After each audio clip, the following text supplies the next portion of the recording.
Bismillahirrahmanirrahim. Assalamualaikum warahmatullahi wabarakatuh.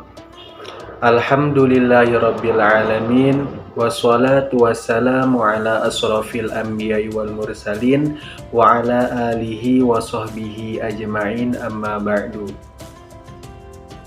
Baiklah, pada video kali ini kita akan membahas mengenai mata pelajaran akidah akhlak. Nah, lebih tepatnya kita akan membahas mengenai akhlak tercela atau akhlak mazmumah ataupun akhlak yang tidak baik ataupun yang tidak terpuji. Nah, begitu banyak akhlak-akhlak yang tidak terpuji ini. Nah, jadi kita akan fokuskan kepada dua akhlak tercela, yaitu mengenai israf dan tabdzir. Nah, yang pertama yaitu mengenai israf. Untuk terlebih dahulu kita harus mengetahui apa sih pengertian dari israf ini.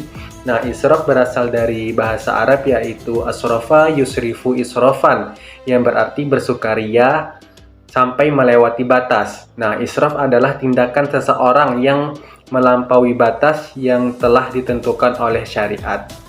Nah, israf dapat terjadi dalam hal ibadah dan harta. Contohnya nih, membelanjakan harta untuk makanan, minuman, pakaian, kendaraan yang berlebih-lebihan, melebihi batas kewajaran dan kepatutan. Nah, selanjutnya apa sih dasar dari larangan israf ini ataupun dalil Al-Quran yang menjelaskan mengenai perilaku israf? Dapat kita lihat pada Quran surah Al-A'raf ayat 31. Bismillahirrahmanirrahim. Ya bani adama khuzu zinatakum inda kulli masjidin wa kulu wasrabu wa la tusrifu innahu la yuhibbul musrifin. Nah, dari dalil tersebut dapat kita lihat dari terjemahannya. Hai anak Adam, pakailah pakaianmu yang indah di setiap memasuki masjid. Makan dan minumlah dan janganlah berlebih-lebihan. Sesungguhnya Allah tidak menyukai orang-orang yang berlebih-lebihan. Nah, dari dalil tersebut dapat kita ketahui bahwa israf ini adalah akhlak yang tidak baik, itu dengan sangat berlebih-lebihan. Jadi Allah tidak menyukai orang-orang yang berlebih-lebihan. Oke, selanjutnya itu kita bisa lihat mengenai bentuk ataupun contoh dari perilaku israf. Nah, pertama dari contoh perilaku israfnya adalah membasuh wajah ketika berwudu melebihi dari 3 kali. Jadi kita ini berwudu, air hanya ada sedikit di rumah kita. Jadi kita janganlah sampai berlebih-lebihan menggunakan air tersebut. Ini contoh dari perilaku israf. Yang kedua, melaksanakan sholat tahajud semalam suntuk sehingga tidak melaksanakan sholat subuh. Jadi ada orang nih yang ingin mengambil sunnah dari sholat tahajud, mengambil pahala yang lebih, tetapi dia meninggalkan wajibnya. Apa sih yang wajibnya? Itu sholat subuh. Jadi ini perilaku israf yang harus kita hindari. Selanjutnya, berlebihan dalam hal makanan, karena makan terlalu kenyang dapat menimbulkan hal yang negatif, yaitu pada fisik kita sendiri maupun kesehatan. Nah, selanjutnya bermewah-mewahan dalam hal makan dan minuman, sehingga semua yang diinginkan tersedia di depan kita. Contoh lainnya itu menumpuk-numpukan harta, sesuatu yang tidak terlalu dibutuhkan. Contoh selanjutnya yaitu terlalu banyak tidur, bisa menyebabkan malas, tidak mau bekerja. Jadi tidur itu harus ada jarak, ya, jangan sampai berlebih-lebihan dalam tidur, sehingga kita malas untuk melakukan aktivitas-aktivitas yang lainnya. Nah, selanjutnya itu dampak dari perilaku israf ini apa aja sih? Yang pertama itu memunculkan kecemburuan sosial yang dapat memicu kerawanan sosial. Nah, apabila di lingkungan tersebut ada perilaku dari si kaya yang berlebih-lebihan, maka akan membuat sakit hati bagi si miskin. Nah, dari situ akan muncul sikap cemburu sosial. Kecemburuan sosial ini apabila tidak segera diatasi, maka akan memunculkan kerawanan sosial yang berupa disintegrasi sosial yang ditandai dengan renggangnya hubungan antar anggota masyarakat.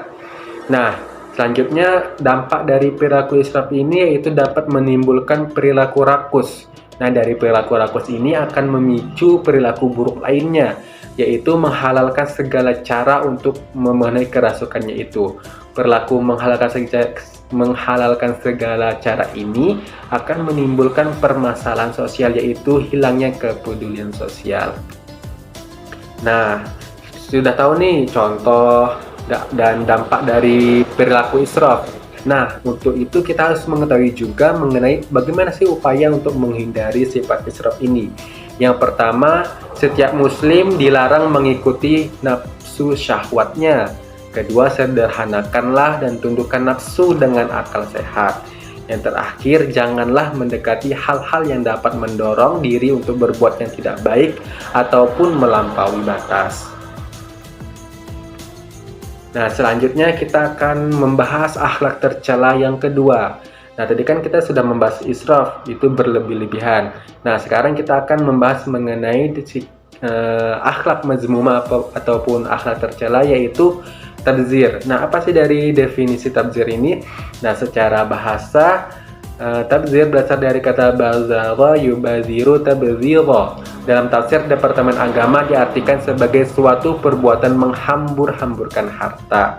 Nah, secara istilah sebagian ulama memahami tabdzir ini artinya pemborosan sebagai sesuatu pengeluaran yang bukan hak.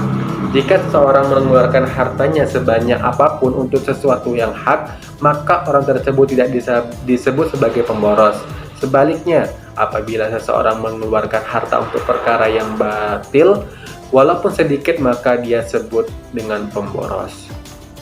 Nah, sudah tidak kita ketahui nih dari definisi tabdzir, itu adalah perilaku pemboros, yaitu yang melakukan harta ataupun hal lainnya itu tidak sesuai dengan haknya, malah menggunakan kepada hak yang batil. Nah, untuk kita ketahui dasar dari perilaku tabdzir ini, kita bisa lihat pada Quran, yaitu wa'atidal qurba.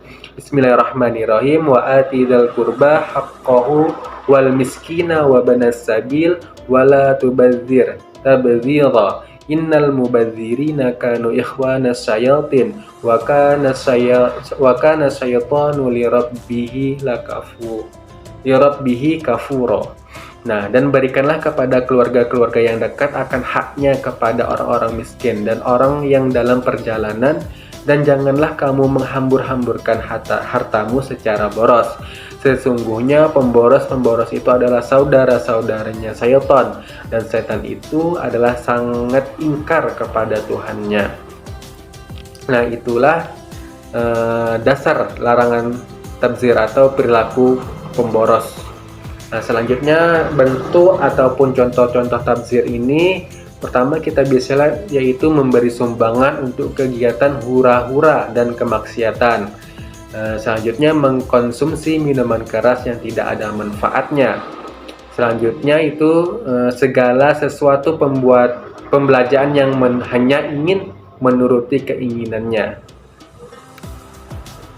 Itulah penjelasan ataupun pembahasan pada video kali ini yang membahas mengenai perilaku tercela, tepatnya pada perilaku israf dan tabdzir.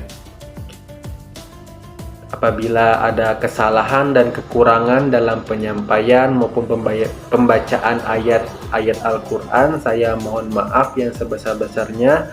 Akhirul kalam, wallahul muwafiq ila aqwamit thoriq.